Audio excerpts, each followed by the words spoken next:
by J.C. McRae. A production by Parahuman Audio. Performed by a cast of fans and volunteers. Please visit parahumanaudio.com to learn more. Thank you and enjoy.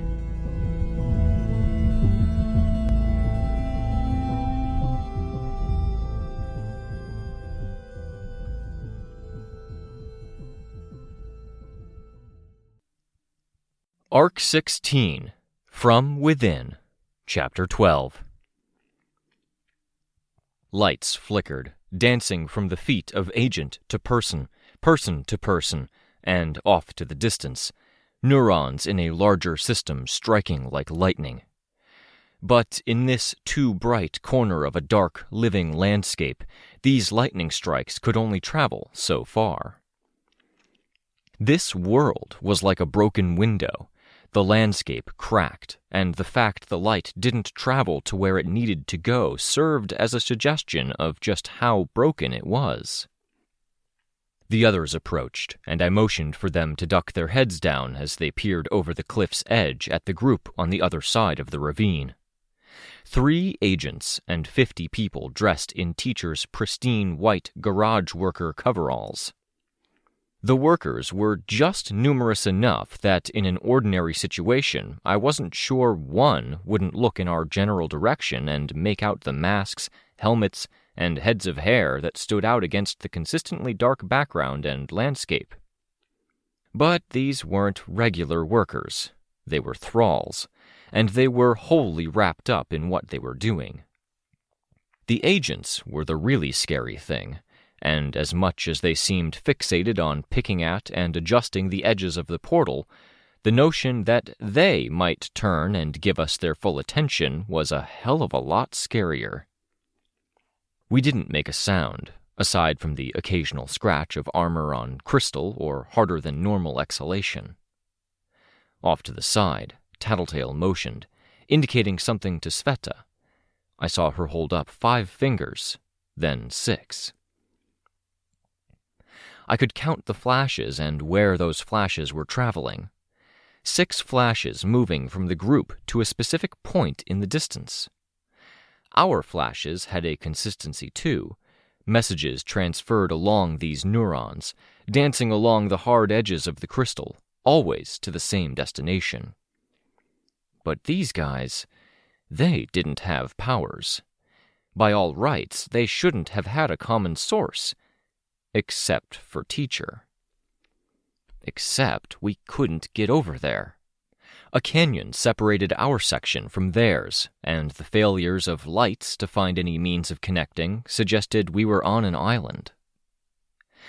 Scenes of the city in winter painted many of the crystals, growing fainter for those scenes appearing on crystals further from the tear in reality. I watched as they worked, and I saw as they reached out to touch crystals as certain images came up, which seemed to highlight related images on other crystals. Through a relay, they selected certain things, bringing up selections a few feet away, which the next person chose from, until they were affecting what was being managed on crystal faces well away from the aperture. Others were setting up tech, with monitors showing data that was way too far away to make out. But those monitors were plugged into crystals around the edges. I watched as crystals rearranged near the portal and cracks widened. A chasm separated us from them. Ability and capacity to understand and work in this system separated us further. If we wanted to change anything from the inside, we'd need a system at least as good as that. We had no powers, and we were up against 50 thralls in very much the same boat.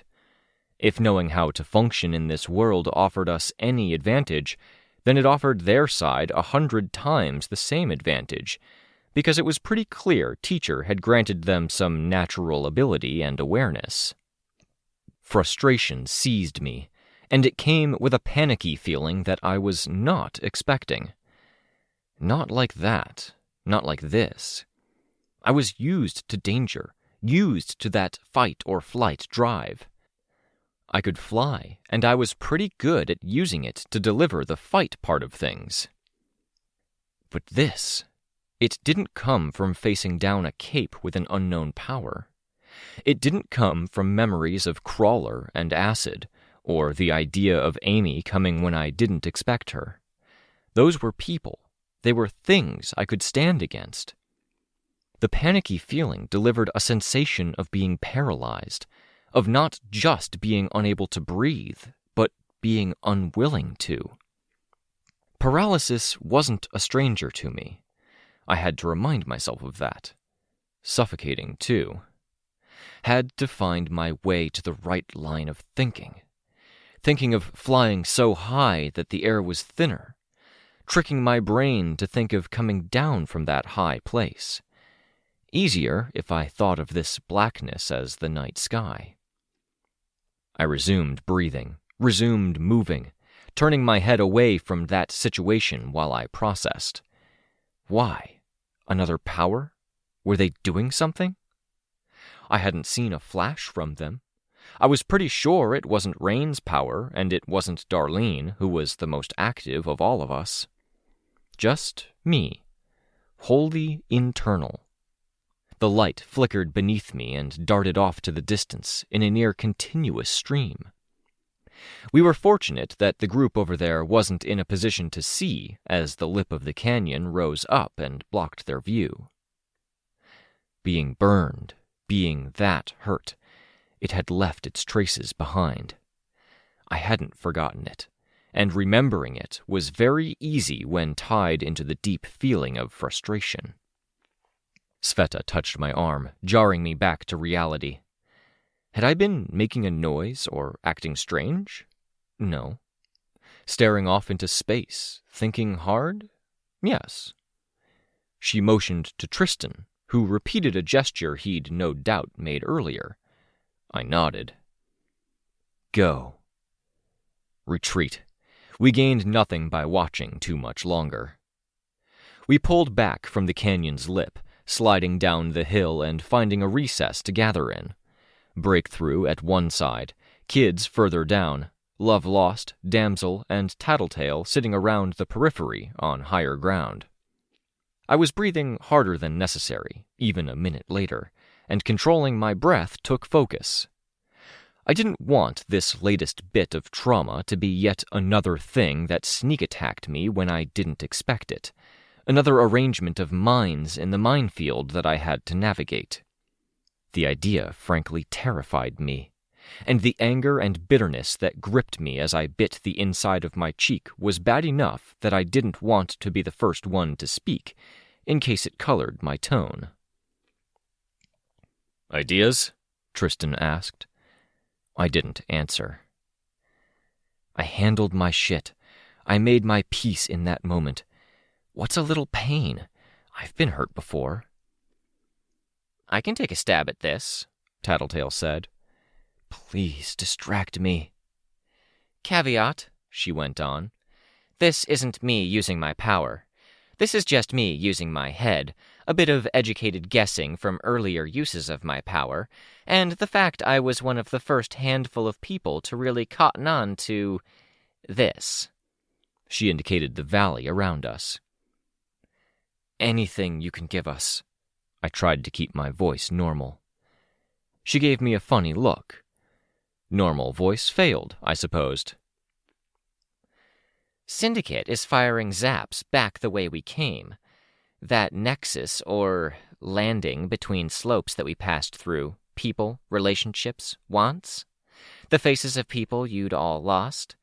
I think some combination of that and the cluster are serving as our current hub, connecting us." "That was the principle of it," Kinsey said. "I think.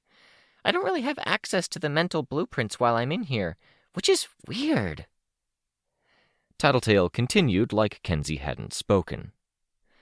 "Syndicate hubs us up, and it's why our little territory here is bigger than some of the others nearby. The big golden asshole died. Individual areas with individual focuses all got broken apart. Or, when he was around, there was something more active, bridging things here on a permission basis. Dunno." I thought of them as islands, I remarked. Sure, if you want to be pedantic, go ahead. So it might be possible to make connections, I said, to connect one of the islands to another one. Tattletale shook her head. The connections we know about were set up outside of this space. To create a bridge over there like we have here, we would probably need Darlene to wake up, find Teacher, and use her power on him. Other ideas, then, Tristan said. There has to be a way. Can we hack it? Rein asked. Form a connection from within? If we can use crystals to access functions, isn't it possible to get one of these areas or things to form a bridge? Could, Tattletale said. Or it could be a safety measure that says sections can't be bridged without the big golden guy handling it. Put a pin in that. Other options, Tristan said. You motioned toward the lights. Teacher? If it's about connections and finding a bridge, we need to figure out a place to cross over that's reaching out outwardly, I said. Focusing on the abstract theorizing helped. My power has an aura. I could see that radiating out and connecting to others. But it's not on, and they aren't nearby, Tattletale said. Love Lost, Colt, and Rein are out. We've been to their centers of power, the key processing units that handle their powers, as those powers currently manifested. Yes? Yes, Rein said, looking back. Yeah, Colt said. Capricorn twins are structural, no reaching out there. Sveta reaches out, but not in the sense we want, with continuous, lasting connections to other parahumans and their power sources. Chicken Little, same idea. I don't think it bridges any gap between him and another parahuman. Lookout would bridge to her tech. Darlene we've seen. Damsel's focused on destruction. From a pure shard-focused perspective, that leaves me? Does it, though? I asked.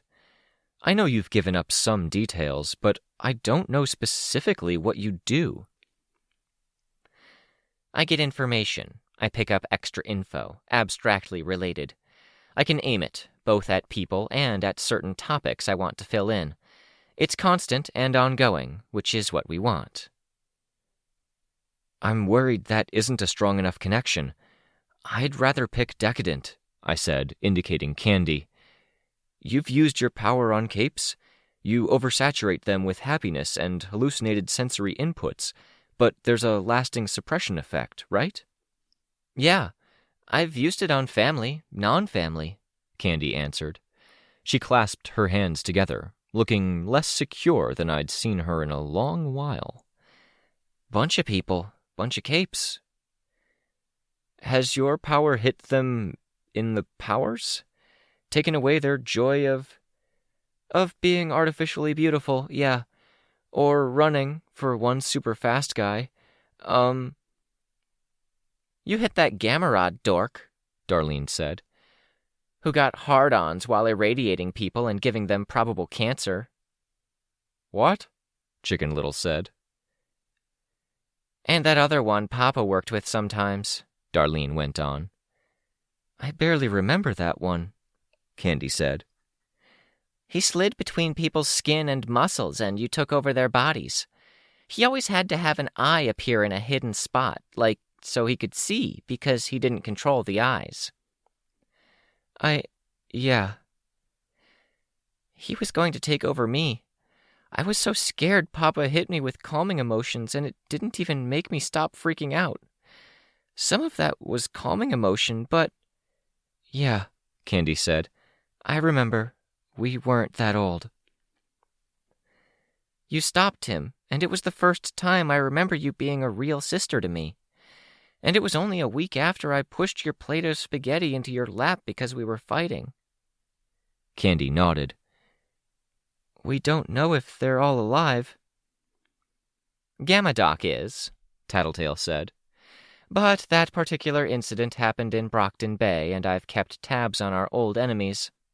Unless he bit it in the last week or so, there's an active link to the guy. And, last I checked, The guy was pulled out of retirement to work for teacher in the facility. That's the good. The good? I asked. If we go over there to Candy's thing, Tattletale said, pointing back in the general way we came, maybe a bit to the right. There's probably a good bridge, or a few of them. Can't say how intact it'll be, but it's a good bet. What's the bad? Byron asked. The bad is Candy's area is way back over there, and Teacher's is way over there. Tattletale pointed in 2 different directions. Travel's deceptively fast here, I noted. It's our best bet. We go over there, we circle around, we go for Teacher. Other option, Tattletale said. My territory. Count on links seeking information to form bridges. Even while you're here? I asked. Even while I'm here. We don't have time to argue, Tristan said. I vote Tattletale's. Antares's, Byron said. Tristan looked annoyed. Tattletale's, Chicken Little said. I'm mad at her, but I know she knows some of this stuff. With her power, Darlene said. Even with. Okay, then I vote Tattletale, Darlene added. Tattletale, Sveta said. Sorry, I get the reasoning, but... No need to apologize, I said. We need to do this fast. We don't have long. In this bizarro world with a pitch-black sky and a floor of something alive, something we were technically inside, as we dealt within the crystal's interior as simulations, I was advocating for the conservative, sure route. Tattletale preached the direct, unreliable route. Antares, Rein said. Antares, Kenzie joined her voice to his. Tattletale, Candy said. I assume we're going to be working together if we get out of this in one piece, Damsel told Tattletale. I'll make my token effort to build something by giving you a small, minuscule amount of my faith. That's a bad basis for... It's more than I give others, Tattletale. Don't be greedy. Sure, Tattletale said, sighing. Everyone else made their quick vote. Love Lost pointing a claw at Tattletale to make hers. Byron, Rein, and Kenzie were the only ones in favor of my path. We started off. Have to find a way over. Have to see if we can't work something out with these panels and getting into the guts of this system. Have to see if we can't slow Teacher down, or at least figure out what he's doing here. Easy enough, right? The panicked, frustrated feeling hadn't quite been extinguished, and the tension of the moment sat uneasily within me. I didn't like that this was the second time we'd voted, and that I had to reconcile that I'd hated that I was going along with the decision to split up, when I'd known deep down inside that it wasn't the way to go, and now I was accepting another lost vote. Did I believe this to be wrong? No. Not exactly. I could think of supporting arguments. But I didn't trust Tattletale. I'd seen a glimpse of who she really was, and I'd seen how very real that glimpse of her still was, when the first sign of anyone sympathizing or trying to connect with her over it had seen her go straight for the jugular, blaming me for what Amy had done to me. Shitty, but understandable, and only minimally to do with my lack of trust for her. Take this Livesey kid out of the equation, and all that was left was the power and the identity the power had helped build up. And we were rushing toward it. There had to be other options, and I focused on sorting them out. Damsel, I said, a little out of breath. We couldn't slide downhill in the direction we wanted to go. What? When you do the transition from injured to healed, you did your own, right? So? So, how do you control it? Be less incompetent. Damsel, I said, my voice hard, serious. Don't fuck around. You're the expert somehow. Strut your fucking stuff. You're all of the choices already. Find the face you want. Move toward it. Let it move toward you. Pass each other. That's instinct, she said. When we die, we all end up in a place like this. Images in crystal, flickering memories. But it wasn't this broken up before. The next death will be worse. Shallower, more intense, lonelier. Swansong's death is worse than it was before? Kinsey asked. Who cares? Damsel asked. Me, duh, Kinsey said.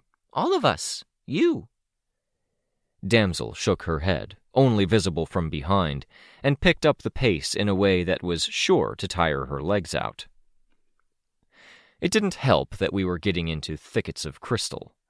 Spikes that soon appeared often enough that we'd take 2 steps, find a crystal in front of us, have to circle around it to get past, and find another crystal in our way, if the way wasn't blocked. With a black sky and crystal faces that were black if they didn't have any light coming from directly behind them, it was easy to not see them until they were in arm's reach. It was Sveta and Love Lost who had the most luck navigating, and they became our guides, the rest of us taking the paths they chose as the crystals grew taller and came to rest at diagonals and horizontals, forcing us to duck and crawl. The images that popped up, at least, were vague, with no coherency. Closer to watching a television show with someone who was endlessly channel surfing, but the scenes were from our lives. Sitting in a car, getting up from our seats in class, opening the fridge to find the contents, lacing up a bit of armor. Tattletale's next flicker gave us further guidance, then picked up in intermittency. We emerged from the worst of the thicket to a spot where a tear across the landscape had felled most of the crystals and sent them somewhere else. And to our left, head the size of a house, was the thin, tall woman with spikes radiating from her head to infinity in each direction, empty eye sockets staring us down. One of the kids shrieked on seeing her. One of the guys said something to the tune of, "Oh fuck," in short exhalation. Shit. We did absolutely not see her coming. Is she that fast? Something else? We scrambled back as she reached out and over the chasm. Ducking into the thicket of crystals slowed us down. "Hello there, you shitty bitch," Tattletale said, her voice low, angry. I looked over, and I could see that past the tear in the landscape, Tattletale's agent was an extension of the landscape, built almost like a cone poised on another cone, except it was a person's body in a toga-cut dress, twisting and rotating in jerks, like every movement snapped its own spine. It had an abstract, eyeless, mouthless head bearing a full head of thick cords that could have been wires, that trailed down to the crystal below her. Each jerky rotation suggested a different number of arms as she interacted with the forest around her, bringing up images just by facing each crystal. Each image that was brought up sparked off transmissions for elsewhere. And, I could see now that we were closer, there were more, small, almost imperceptible sparks traveling from each spike to elsewhere. It was barely visible, but with 1,000 spikes all together. Sharp fingertips scraped the already damaged section of crystal. It got Tattletale's agent to pay attention, upper body and main head craning over in the direction of the spike-headed woman, lowering her face to be almost on the same level as the spike-headed woman's. They began communicating, clumsy and at range, bringing up disparate images. Tattletale motioned. We used the distraction. Into the forest that was alive with the arms. A crystal lit up to my left, Slaughterhouse 9, like a punch to the gut. Mama Mathers, throwing herself in Rein's direction, like an animal at the zoo hurling itself against the glass. Then, when I passed that same crystal, it was Crawler, puking. Kenzie, a few steps behind me, saw a black woman with a serious expression. Not her mother. Hand reached out, bandage pulled away. I looked back because looking forward was to wade into a storm. Into Leviathan, into the hospital room. Many-sided crystals where every side was a different image and every image was the hospital. And then not the hospital, but flesh. My flesh, my features, my belly with gaps on either side so it was still my torso and my silhouette, but the armpits webbed out to more torso and to arms and to legs, and the slope of belly meant to connect to pelvis bridged out to another torso instead, like the Queen of Spades in a deck of cards, joined to her other half at the rib cage. Sad eyes, without hope. It got my guard down, made my heart sink. More images around me flared to life, so visceral and visual they seemed to have sounds to them. Violence, being drenched with acid. Violence, having my arm shredded. Over and over again. Injuries, my body being torn apart with battle wounds, until I felt like I might look down and find myself in tatters. That paralyzed, frustrating feeling was building up, and with it came the terror that if I couldn't push through, if I lost strength now, then that feeling would be with me forever. And, at the same time, if I pushed forward, then it would mean risking doing something reckless and stupid. The violent images shifted as Kenzie became the closest person to that cluster of crystals. Kenzie viewed from across a dinner table as her face was smashed into a plate. I'd seen that, captured in still image, on the projector box in her workshop. Candy took her hand, and Kenzie looked over, gratitude clear on her face, even though she didn't smile. But the image changed, to an Asian woman holding a dark-haired girl down, fingers hooked into the child's ear, twisting. The child wasn't even of an age to attend kindergarten, but the woman's face was contorted as she shrieked and wrenched the child's ear enough it bled. It was Love Lost who jumped to the rescue before I could backtrack.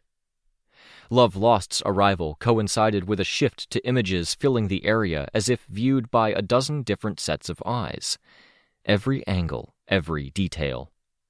Mother holding daughter in the midst of a stampede that threatened to tear her child from her arms.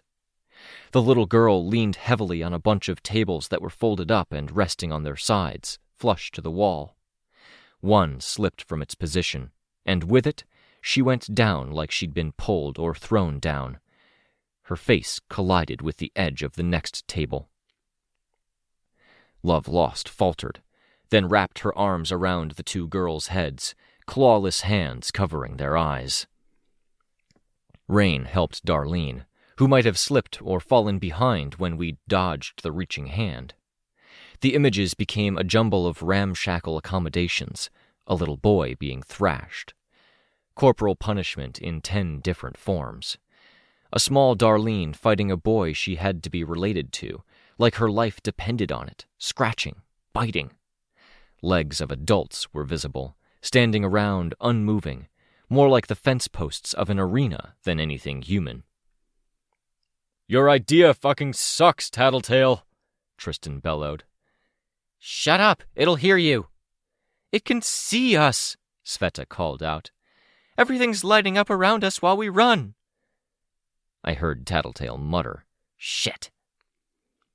We were closer to Tattletale's agent now, precarious, teetering, ever examining. As we got closer, though, the functionality seemed to change, much as the many-handed Mr. Hugs had seemed to multiply the number of hands and the amount of tinker tech it could produce. Building false crystals that looked like smoke but held a crystal-like shape propping them up, moving crystals, all while facing down the other creature, which I could track because it was close enough its spikes seemed to extend out as far as the eye could see to sky, to either horizon, and downward at angles, raking the landscape. The way it sets up crystals and moves them, that's how it builds bridges. "Get to the edge," I called out. "Don't get spotted by Spikehead." The images around me changed. A woman in white, standing dangerously close to the portal. One of Teacher's flunkies. 2 more flunkies were standing nearby. Nobody I recognized. I let Love Lost and the kids pass me. "Teacher," I said. The images changed. I took 1 step to the side to see better, as I realized which ones were responding. Flickering, vague images showed a doorway, thralls standing at the ready, then a scene before that, Teacher stepping through the door. "He's here." "Amelia Levere," I said. My sister, talking to 2 members of the Shin Council, emphatic, while Chris wore a monstrous form and prowled behind her. It was pretty clear that what she was talking about was important. "Mark Dallin, is he okay?" My dad facing down Amy, both of them in civilian clothes. He looked so much like he had when I'd stayed with him. He asked a question, and Amy's face turned to fear, her mouth moving as she shook her head. My dad looked disappointed as Amy looked scared. I had a good sense of what he'd asked, and my disappointment was for entirely different reasons.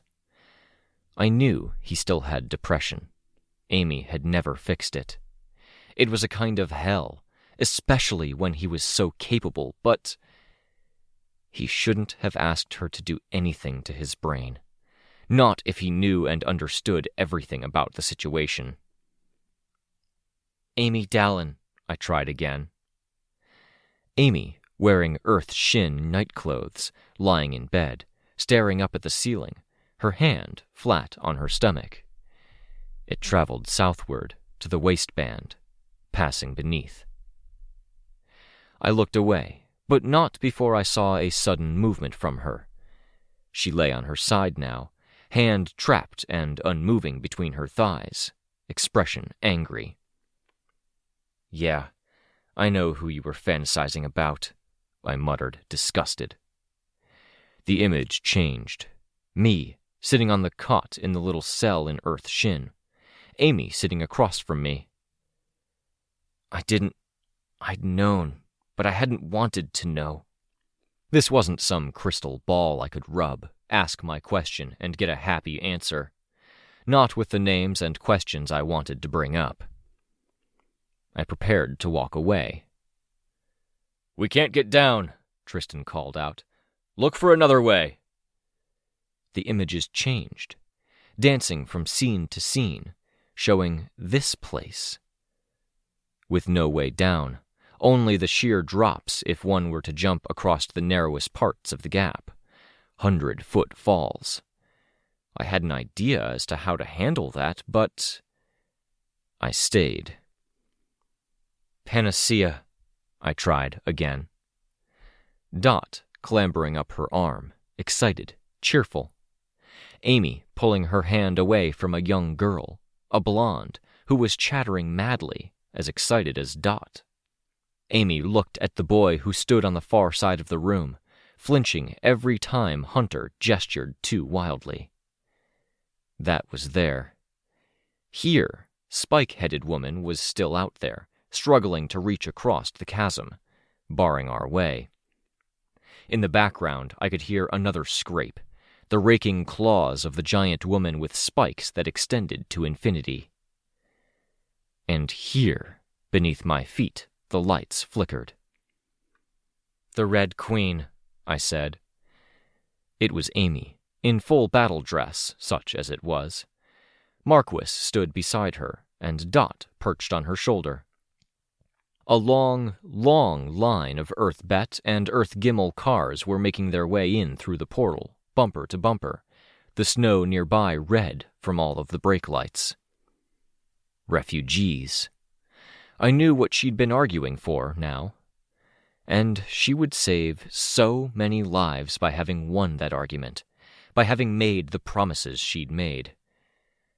I hated that I couldn't hate her for it. Carol Dallin, the words left my lips. My mom, startling in how she was younger than I was now, less tight and precise in her movements than I'd ever known her to be. Even with the brain injury, she moved with more control and less abandon. Her hand reached up, fingers running through beard. And my dad had never had a beard. An Uncle Neil that was Tristan's age pushed young Carol up against the wall, kissing her. "It's lies, you know," Tattletale said. "Inconsistent information, jumping to conclusions, filling in blanks wrong. Start from a faulty premise. In this case, I think I thought of all of you heroes in suits with way too much white in the design as being oversexed and deranged. I was right on one count." The image became Amy again, wearing her panacea costume for warmth, working furtively in a room too dark to even see what she was doing, arms wet with blood up to the elbows. She wiped her hand over the gore, and there was only pink skin streaked with blood after the hand moved away. A hand, my hand, gripped hers. That frustrated, panicked feeling felt like it was swelling, reaching out to grab all of the other emotions that had gotten tangled up, too dangerous to even think about, like the sun was too bright to stare directly into. At least, I thought, and the words were meant to be humor, a way of shrugging off this bad feeling. At least I don't have to see my mom and Uncle Neil fucking. It didn't work as humor, didn't put a smile on my face or ease the weight that felt like it had settled directly onto my heart, suppressing each beat. "It's lies," Tattletale said, standing between me and the biggest crystal. Off to the side, claws longer than I was raked crystal with a nails-on blackboard sound. "Aren't the guesses those crystals made of smoke?" I asked, indicating the nearest one. Tattletale sighed, but she didn't correct me or convince me otherwise. My mom and Uncle Neil, 21 years ago, if I had to guess. It was all so shitty. The number of people I could count on. I looked down at the ground. The flashing light was almost continuous, on for 9/10 of the time, flickering out for that last 1/10. "Crystal," I said.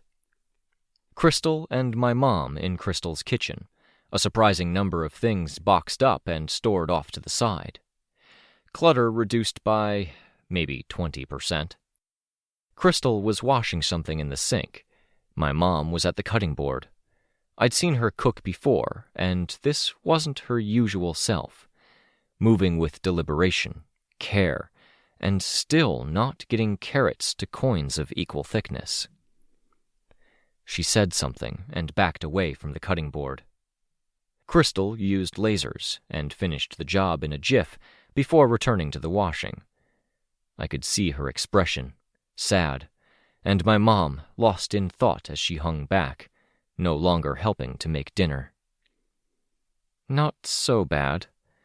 No deep betrayals, no horrifying weaknesses. Crystal was good. "Did you ever figure out what Contessa's failure states were, specifically?" I asked. "What was option A? One member of Breakthrough, suffering eternally?" The scenes changed. "If you ask here," Tattletale said. It was the room where the wardens had confronted Teacher. Rein pulling away from our group to stride into the door, silver blades in hand, and driving those blades into the door's edges. Second by second, Rein was overtaken by the portal energy, consumed by the silver blades that could set anything up to be sliced through. I think if you ask and find out specific answers, you'll screw up Contessa's odds and spoil things. Don't ask for... Tattletale trailed off. For the particulars about the option we took? Dinah was unreliable. Contessa was... If she was on the up and up, she was playing with big moving pieces in a way that was awfully scary and hard to extend any trust to. My family was a mess, physically, mentally, emotionally. We faced the end of the world, and I wasn't sure I trusted we. Breakthrough? I thought of the different names I could invoke. Tristan and Byron? I had seen Tristan's mad stabbing in the trigger analog. Kenzie? I already knew she'd done some sketchy things before she knew better, and that the well of loneliness inside her was profound. She had never been dishonest about who or what she was. Rein? I'd already seen that ugliness he would have wanted to hide. The maniacal laugh as we'd reached the final stage of the dream. That made it so easy to understand how Love Lost could hate him, even now. Sveta? I'd had glimpses, and I had ideas. Where she came from had always been important to her. I had seen her hometown, the Black Rocks, the place her art came from. Her original self, in a way, through the trigger analogs, run through a translation program from the original footage to Maul. She'd told me that her body felt like it was hers for the first time ever, after Orchard had finished with her. That she could breathe for the first time ever. I could see why. She'd want to bring it up once she'd digested it. I wouldn't push her, and I wouldn't pry. No, I wouldn't raise her name. Chris Ellman, I said. The scene had the same impact as the aggressive visions. Chris in a bestial form, as big as a car, quadrupedal, with a human face that over-enunciated by the way it seemed to move as it uttered words. It faced down Amy, pressuring her, barking words at her. She backed away one step. The beast that was Chris Ellman, that was Lab Rat, advanced 5 steps, traveling in a quarter circle around her, ending with his face inside Amy's personal space, scowling. She hung her head. It always gives the worst details, Tattletale told me. Stuff that cuts right to what's most important, what's most visceral. Hard details, weaknesses, the key elements that make us us, that would be hardest to uncover otherwise. Stuff you'd never want to admit or let out of the box. I had a chance to get answers, as ugly as those answers were, to face down those people who were most incomprehensible and get that key insight. You could ask it 1,000,000 questions and understand everything, I bet. There are less filters while we're in here, probably, Tattletale told me. I always thought of myself as an answer seeker, I said. Yeah, sure, absolutely, Tattletale said, quiet. Here's the deal, though. By the time you're done asking 1,000,000 questions, I guarantee you that you're going to hate everyone and everything. You'll abhor them, despise them, be afraid of them. I looked away from the crystals, which had gone dim. Tattletale's expression was sad. Sometimes you just gotta pick a few promising runts out of the litter and just plug in that one big assumption, she told me. Start with the assumption they're good people and build on that belief. Sometimes they step it up and live up to what you think of them.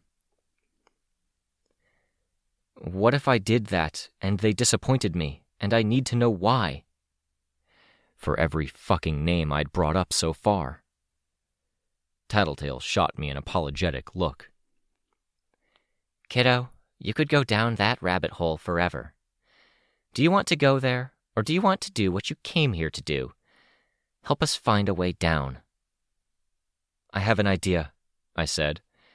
Lead the way to the safest part of the ledge? The crystals around us shifted, showing a few example sites.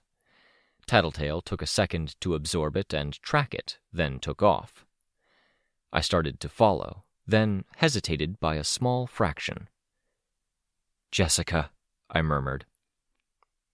I'd thought the scene with Chris had been high impact. This, a whirl of intensity. Jessica reaching out with a bleeding arm, grabbing a thin wrist, slamming it down into rocky ground until the attacker dropped the blade. Frantic, even though it meant losing traction, Jessica reached out and swiped the knife, sending it flying 10 or 15 feet. The hands that grabbed her arms were small. Fingernails dug into forearm and came away with fine white lines caught beneath small fingernails that had been painted pink. Jessica knelt on the offending hand, pinning it down, and strangled Bonesaw. The pressure in my chest felt like it squashed my heart flat. No beat, only hurt. Yeah. I turned away from the scene. I chased Tattletale, following her route. The white light beneath my feet was solid now. 10 units of time out of 10, 100 out of 100, 0 out of 0. I reached the cliff's edge. Rein, Kenzie, Love Lost, and Colt were at crystals, fiddling, trying to decipher the system. I doubted they'd be making any bridges appear, but it was good they were doing that. The other kids were staying safe. Chicken Little holding Darlene's hand, talking constantly, like he couldn't stop. The others were huddled, hiding. The spike-headed woman was approaching, navigating cracks that forked off from the rest. I looked down and saw darkness with no bottom, a bottomless canyon. The other side of the chasm was 50 feet down and 20 feet away. "How long do you think you'd fall before something terrible happened to you?" I asked. "A good while," Tattletale said. She looked up at me. "I'm just guessing. My word isn't gospel." "It's never gospel," Chicken Little piped up. I nodded. "How long do you think we have?" I asked. "Minutes," Tattletale said. "So you figure maybe a 2-minute fall?" I guessed. I sounded like a faraway person. "It could be 10 seconds, and it could be 10,000 years, Tattletale said. "That's even better," I said. "What are you doing?" Sveta asked. "She's acting unhinged because she got to see some family stuff she probably shouldn't have," Tattletale said. "What stuff?" Sveta asked. She touched my arm. I looked at her and saw her looking down at the bolt of lightning that was firing off to one side. "Hey." "Mom stuff. A lot of Amy's stuff. I knew I shouldn't have looked," I said. Bonesaw never came back. Jessica quit being a therapist. "I told her she shouldn't have looked," Tattletale said. "Talk us through this," Sveta said. "Why even talk about falling?" "Because we need to get down there," I said. "If we go by the median, 5,000 years is a pretty good bet, isn't it?" I pulled away from her hand, walking away from the chasm. "For what?" "You're insane," Byron said. "You can't—" The spike-headed woman was getting too close. Past this point, the window of opportunity threatened to close. I used the steps I'd walked away from the ledge to get a running start.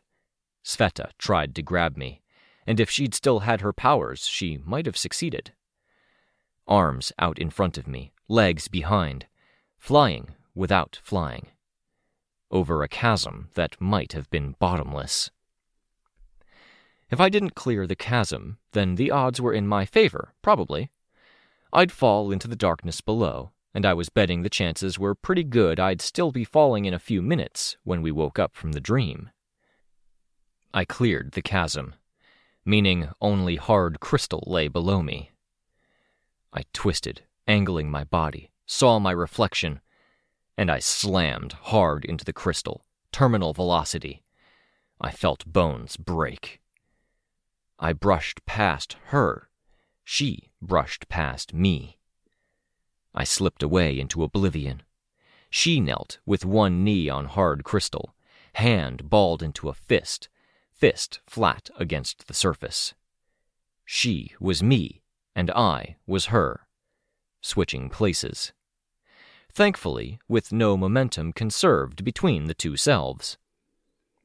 I looked back in time to see Damsel jumping. I smiled. The spike-headed titan gave chase, and I ran, to lead it away from Damsel and to have any chance of getting where I needed to be in time. The titan was like a cyclone behind me, tearing everything up. But it was the spikes that radiated down, the claws that extended into crystal, and she didn't whirl. She only charged my way, picking up speed as she went. I saw her claws bite deep, her body reflected across the path in front of me, and I followed that reflection, looking up again to see she stood in my way. Operating by different rules. Spikes and claws of infinite length, and that seemed to extend to weird rules about reflections and placement. I barely slowed, only heading left because Damsel had landed, emerged in a tattered black dress and gnarled black mask across the eyes, and she was running to the right. Because she was competitive enough, she wouldn't let me succeed while she stood back. I had that competitive streak too. I'd had it as a basketball player. The drive to prove myself. The spike woman extended hands to either side. Spikes plunged down directly for me. I twisted mid-stride, knowing I'd fall, but her accuracy was good, and a claw as wide across as my hand was plunged into that hand. Bones shattered, and flesh became a ring of meat no wider across at any point than a pencil was, fingers barely hanging off of the wreckage of it, pinned to the crystal floor. Why was Teacher afraid to let me in here? Why had he backed down at the end of the raid on his base? Because I'd been in tune with the wretch. Come, I thought. I twisted my thinking and my every sense of where my hand was, which was strangely easy to do when my hand was in about 5 different places at once in mutilated tatters. I pushed my hand into, through, and pulled it out in another interpretation, another side of the same die, another facet of the same me, buckler attached. The spike woman reared for another attack, turning her head so the spike that stuck down at an angle would sweep my way. A pillar so wide across I couldn't have wrapped my arms around it tore its way toward me with surprising swiftness. And a figure of what could only be described as glass, gold, and glory crashed into her. Golden lights and outlines, a fragile shell with nothing within, all radiating out like light through a prism or a lens flare, except what radiated out had some substance to it. She broke like a Christmas ornament might when hit with a sledgehammer when the spike woman hit her. And then she was back, moments later. I picked myself up, and I ran. Damsel, off to the side, ran too. They'd noticed us, or the spike woman had tipped them off. Some of the 50 were in our way. And behind them was Teacher. Teacher broken. Teacher, if Teacher had been caught in a lawnmower and the substance of him wrapped around the blades. But the blades were a figure, and the figure was many-spoked. Black and radiating dark lines that stabbed into the ground at an angle and traced webworks between crystals and thralls. The figure moved thralls around it like puppets, using the spokes, the threads, the lines. How long has this agent been in control? I wondered. Because what you've been doing makes a kind of sense if I imagine it wasn't you, but it. The thralls weren't fighters, but they didn't need to be. They just needed to buy a minute or two, maybe less than a minute. The edge of my buckler smashed into one nose. The flat of the shield struck someone in the ear. Behind us, the wretch was losing its fight against the spike woman. She advanced, and she swiped out. I threw myself to the side, shield up. It helped with the debris of shattered crystal, but not the general impact of it. But she'd stopped short of hurting Teacher's thralls. She turned her focus to Ashley, who was attacking the ground. Clawing at the lines, maybe. Scratching the crystal? I doubted she could get deep enough, but they seemed to care. I turned, looking the other way, while I still had a distraction. To take it in. This pillar of a being, this controller. To see the lines, the systems by which it operated. The tech that had been carted in and arranged around it. I broke into a sprint, staggering because my right leg was more hurt than I'd thought, and didn't like having my full weight on it. But in a minute, that wouldn't matter. Thralls grabbed me, struck at me, tried to tackle me. The shield helped, but only a little. Anger helped a lot. Anger at Teacher, at Amy, at my dad, at my mom. I punched the shield into wires, and I felt the electricity run up my arms like snakes writhing through my tissues. And tech all around us went dark. The woman with spikes stopped what she was doing. Thralls turned to face her. Some began climbing up to Teacher to help extricate him, when he looked much like my hand had a minute ago. The more they pulled, the more human his shape became. It's the agent. They're organizing, and Teacher's a prime organizer, I thought. At least I broke his hold over his pet. What had that been? A generator? Tech to carry his power outside the bounds of the portal? Whatever it was a distraction. Only 10 thralls were focused on me now, because there was something way more threatening in play. She reached out for me. I'd freed her from control, but I was still the enemy. But I could put Teacher's apparatus and agent between myself and her. She scratched at the ground and severed more wires. I stumbled, my leg still hurting, and walked a half circle around the apparatus, keeping a healthy distance from everything. Watching the lines of power and control that didn't require any tech, because they were operating from here to here. I decided on a crystal that seemed to be doing a lot of heavy lifting. Damsel was climbing Teacher's apparatus, clawing her way up as thralls fought to get in her way. She reached a band of flesh that was Teacher and stuck her claws into it. But as his head was pulled free by thralls, Teacher looked my way, not toward the wound. "No!" he hollered. I was in the midst of charging toward the crystal, buckler raised high. Was that a "no, the world will end"? He was someone who wanted the world to end, because he wasn't a man anymore. He might not have been for a while. He'd gone down the same path as Khepri. Was it a "know my plans," then? My whole life was fucked, and had been fucked from the beginning. My mom was not even disappointing.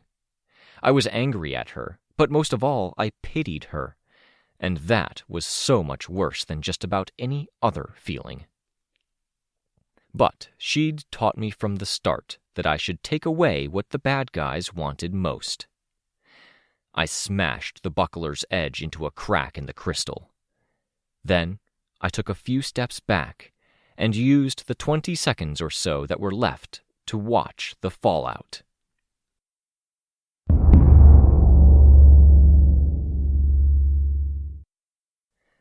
I stirred, and phantom pains danced around my body before mercifully fading. "Everyone okay?" I asked. I looked, quickly checking. Nobody was brain dead, by the looks of it. Candy had a cut on her forehead, but it was apparently from falling where she'd been sitting on the desk. 1,000 horrible images danced in my mind in the span of a second. The dreams, the horrible insights, the agents, and the magnitude of what we were attached to. Because the agents were only one small part of a much bigger system. The crimson landscape had been the real system, and the smaller agents had been capable of reaching to what I could well believe was close to infinity. It was dizzying to consider the implications. "World didn't end because of us?" I asked. "No," was the deep, vaguely digitized growl from the door behind me, as angry as if the world had ended. I looked, and I saw Defiant standing next to a very alarmed-looking Natalie. "That's good," I said, quiet, with a calm I didn't feel.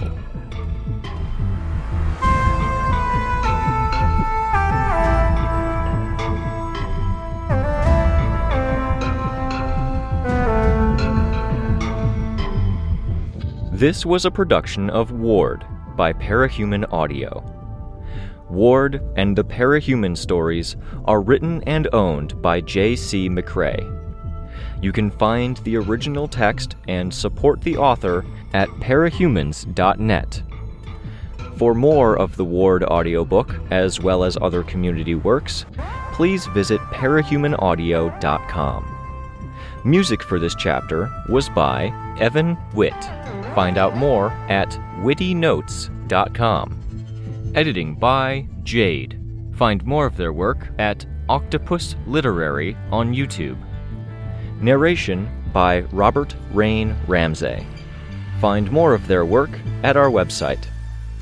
Thank you for listening.